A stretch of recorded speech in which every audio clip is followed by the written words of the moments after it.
शहदादपुर जे Barauni road ते मरहूम अब्दुल सलाम तहीम जे नाले सां मंसूब वाटर सप्लाई स्कीम मां चोरी थियणु रोज़ जो मामूल बणिजी वियो आहे। करोड़नि जी मोटरूं तारूं ऐं ॿियो सामान चोरी थी वियो। 85 करोड़ जी स्कीम मां करोड़नि जी चोरी थी वई, पर सभु ख़ामोश तमाशाई बणियल आहिनि।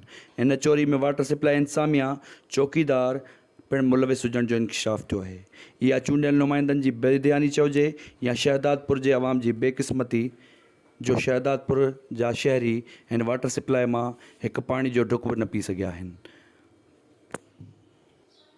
सूबाई असेंबली जे मेंबर शाहिद अब्दुल सलाम तहीम खे घुर्जे त हिन वाटर सप्लाई स्कीम खे जल्द खां जल्द शुरू कराए, जीअं शहदादपुर जे शहरनि खे साफ़ पाणी मिली सघे। दास पावर जी मोटरूं आहिनि, पंप चोरी थियो आहे, पैनल बोर्ड आहिनि पंहिंजा जेको मोटरूं थियल आहिनि।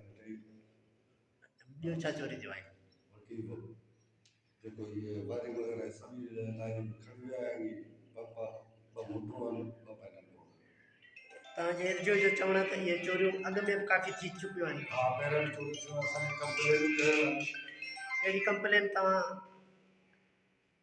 लिखाई आहे पंहिंजो एस एच ओ ॾे? उहो असांजे रिकॉर्ड में जेका लेटर असां कंप्लेन कयल आहे उहो असांजे रिकॉर्ड में। अच्छा, हींअर ताईं घणी चोरी थी चुकी आहे तक़रीबन मिल्कियत जी? ही घटि में घटि 5 लख जी चोरी त थी चुकी आहे।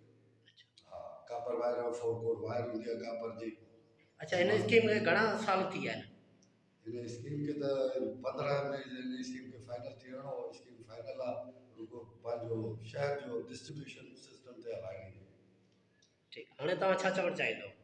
हाणे असीं इंतज़ामिया खे चऊं था त इहे ॻोल्हा करे चोर हथु करे ऐं असांखे तहफ़ुज़ मिले, असांजी तव्हांखे स्कीम हली सघे।